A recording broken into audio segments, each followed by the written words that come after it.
అనంత కరుణామయుడు అపార కృపాశీలుడైన అల్లాహ్ పేరుతో ప్రారంభిస్తున్నాను. ఇస్లామీయ ఉద్యమ సూత్రబద్ధ ఆచరణలు. మనిషి స్వాభావికంగా సంఘ జీవనాన్ని కోరుకుంటాడు.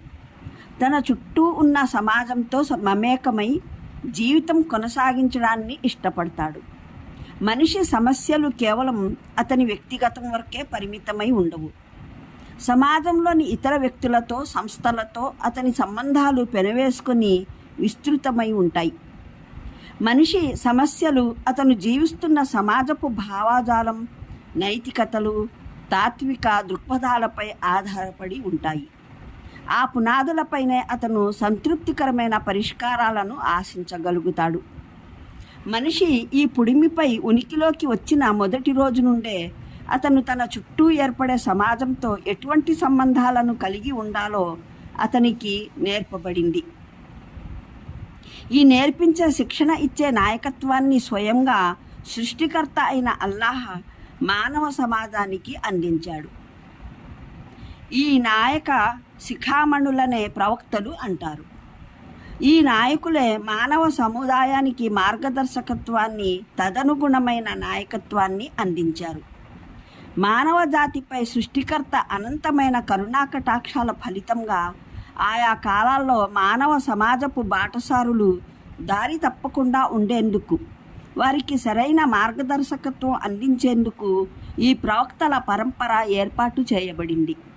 ఈ కారణంగా దైవంచే నియమితులైన ఈ నాయకులు, ప్రవక్తలు చూపిన మార్గమే సత్య మార్గం కాగలుగుతుంది. ఈ జీవిత విధానమే సవ్యమైనది కాగలుగుతుంది. ఈ నాయకులు, ప్రవక్తలు చూపిన మార్గానికి చెందని ప్రతి మార్గం సహజంగా భ్రష్ట మార్గం అయి తీరుతుంది. ఈ మార్గం చీకటి దారి తప్ప మరేమీ కాక తప్పదు. ఈ మార్గం మానవ సమాజానికి ఎంతమాత్రం క్షేమకరం కాదు. ఈ భ్రష్ట మార్గం మానవ వినాశానికి తలుపులు బాల్లా తెరుస్తుంది. ఇహపర లోకాలలో నష్టదాయకం అయి తీరుతుంది.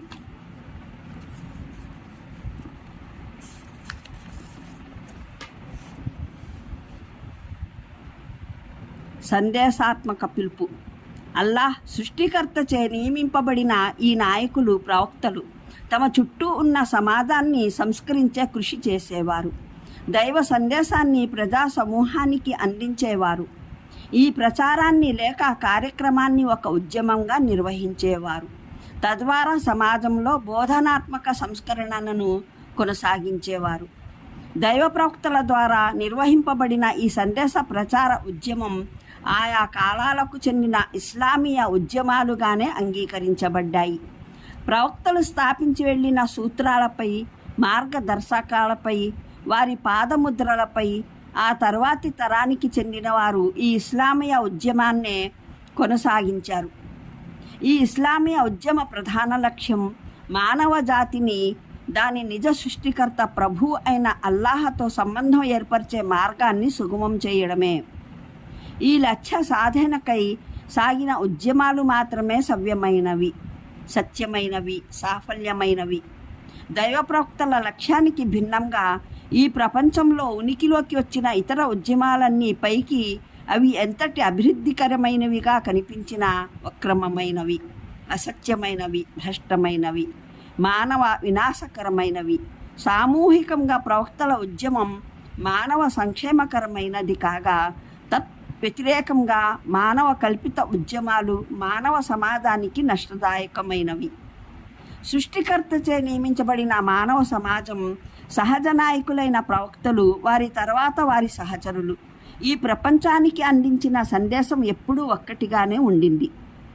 ఒకటి, సృష్టికర్త అయిన అల్లాహ్ దాస్యం మాత్రమే అమలు కాబడాలి. సృష్టికర్త ఆజ్ఞానుసారంగా మాత్రమే జీవితం కొనసాగించబడాలి. ఈ సృష్టికి యజమాని సృష్టికర్త, విశ్వ సామ్రాజ్యాధిపతి అయిన ఒక్కడే కనుక ఆయన పట్ల ధిక్కారం, ద్రోహం నిరోధించబడాలి. 2, తమ జీవితాలను అల్లాహ్ మరియు ఆయన ప్రవక్తల బోధనలకు అనుగుణంగా మలుచుకోవాలి. ఈ బోధనలకు వ్యతిరేకమైన లేక భిన్నమైన ఆచరణలను, సాంప్రదాయాలను త్యజించాలి. జీవితం మొత్తంగా అది వ్యక్తిగతమైన లేక సామూహికమైన అందులో కేవలం దైవాదేశ అనుసరణ మాత్రమే కొనసాగాలి. అనగా దైవదాస్యమే అన్ని చోట్ల అమలు కాబడాలి. 3. మానవ జీవితంలో ఏ వ్యక్తి కానీ లేక సామూహిక వ్యవస్థ కానీ దైవ ఆదేశాలకు భిన్నమైన వ్యవస్థను స్థాపించి తద్వారా అధికారాన్ని ప్రదర్శించపూనుకుంటే ఆ వ్యక్తిని కానీ లేక ఆ వ్యవస్థను కానీ అవసరమైతే బలవంతంగానైనా దాని స్థానం నుండి తొలగించి వేయాలి.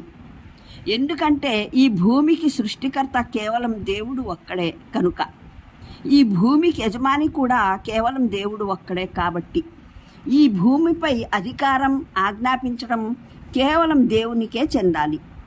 దైవ ఆదేశాలను మనసా వాచా కర్మణ అమలు చేసే సత్పురుషులకే వ్యవస్థ పాలన పగ్గాలు దక్కాలి. కాలపు ప్రతి మలుపులో ఇస్లామియా ఉద్యమం పైన వివరించిన విధంగానే కొనసాగింది. ఈ సందేశమే ఇస్లామియా సందేశంగా కొనసాగింది.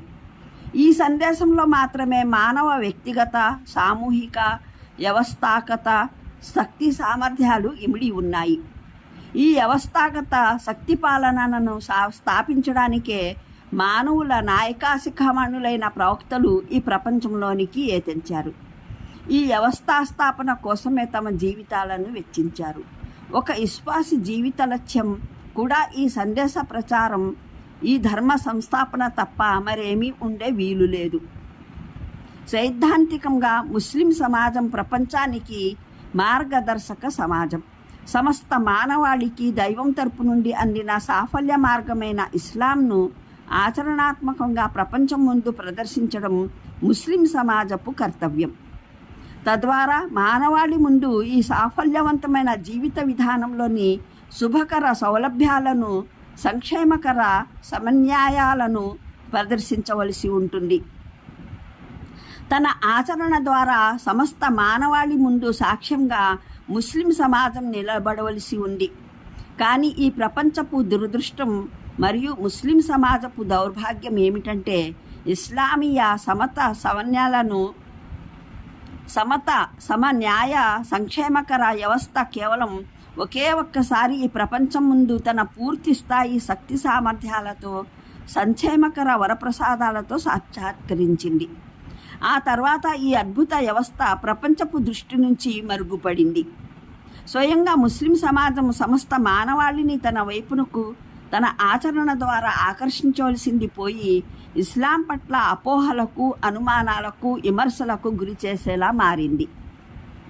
ఏదైనా ఒక సైద్ధాంతిక ప్రజా సమూహపు పతనం అది తన సైద్ధాంతిక ఆచరణ నుండి దూరం అవడంతో ప్రారంభమవుతుంది. ఈ సైద్ధాంతిక ప్రజా సమూహపు పునాదులు అత్యంత ఉన్నతమైన నియమ నిబంధనలపై నిర్మించబడి ఉన్నప్పటికీ, దాని నైతిక విలువలు ప్రపంచం ముందు ఉదాహరణలుగా నిలిచి ఉన్నప్పటికీ, దాని సామాజిక, ఆర్థిక అంశాలు అత్యంత ఉదాత్తమైనప్పటికీ, ఆ ప్రజా సమూహం తన జీవితంలో సామూహికంగా లేక వ్యవస్థాగతంగా ఆ ఉన్నత నడవడి నుండి దూరమైపోతుంది. తద్వారా ప్రజా సమూహంలో ఆచరణాత్మక చీకటి దట్టంగా కమ్ముకుంటుంది. విలువలు పతనమైపోతాయి. వైజ్ఞానిక, శాస్త్రీయ దృష్టికోణం సన్నగిల్లుతుంది. నిరంతర అన్వేషణ, ఉన్నత శిఖరారోహణ శక్తి అడుగంటిపోతుంది. ఫలితంగా మరలా ఈ సమాజం తన యథాస్థితికి ఎదగగలుగుతుందా అనే అనుమానం కలిగే స్థితికి దిగజారిపోతుంది. ఈ బలహీనతల నుండి బయటపడటం ఈ సైద్ధాంతిక ప్రజా సమూహానికి శక్తికి మించిన భారంగా పరిణమిస్తుంది. అనంత కరుణామయుడు, అపార కృపాశీలుడైన అల్లాహ్ పేరుతో ప్రారంభిస్తున్నాను. ఇస్లామీయ ఉద్యమ సూత్రబద్ధ ఆచరణలు. మనిషి స్వాభావికంగా సంఘ జీవనాన్ని కోరుకుంటాడు. తన చుట్టూ ఉన్న సమాజంతో మమేకమై జీవితం కొనసాగించడాన్ని ఇష్టపడతాడు. మనిషి సమస్యలు కేవలం అతని వ్యక్తిగతం వరకే పరిమితమై ఉండవు. సమాజంలోని ఇతర వ్యక్తులతో, సంస్థలతో అతని సంబంధాలు పెనవేసుకొని విస్తృతమై ఉంటాయి. మనిషి సమస్యలు అతను